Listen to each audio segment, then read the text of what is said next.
And as we have heard, firefighters are still on the scene more than 12 hours after this fire broke out. Eyewitness News' Mike Pickett has been there throughout the day. He was there early this morning. He joins us now live from the scene. Mike?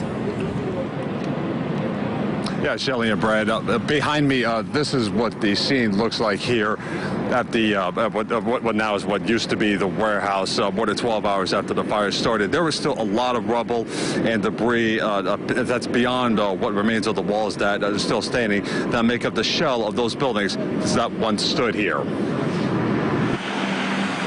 As I approached the living room door coming out of the house, it just an immense orange glow. It looked like just a huge sunrise. But it wasn't a sunrise Jacob Corbett saw out the window.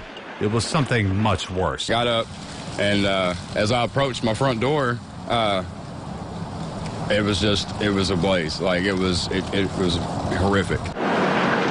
As far as debris, there was debris like coming over to our side. It was to the point that I had to move my vehicle away from the fence line here. Evansville firefighters say they got calls of smoke in the area just before 5 in the morning.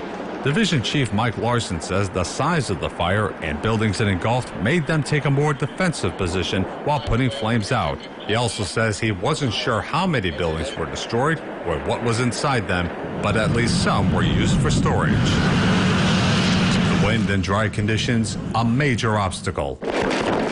With embers and stuff blowing around this morning, that was a major concern. We were able to stop those. It's very dry. The wind wasn't helping at all. We were getting some little spot fires. We did have trucks roaming around in the area in the direction of the wind, looking for those hot spots. Larson also says there was so much smoke, some residents called 911 reporting it, thinking the fire was closer to their home. Smoke could be seen as far as Henderson County and other nearby areas. No injuries were reported.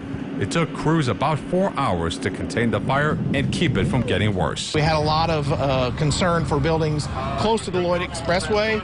We were able to stop that spread from several of those businesses. Unfortunately, I think we did lose one of them, but our guys did a really good job keeping it off of those buildings. So it looks really bad, but there is a little bit of good that has come out of this.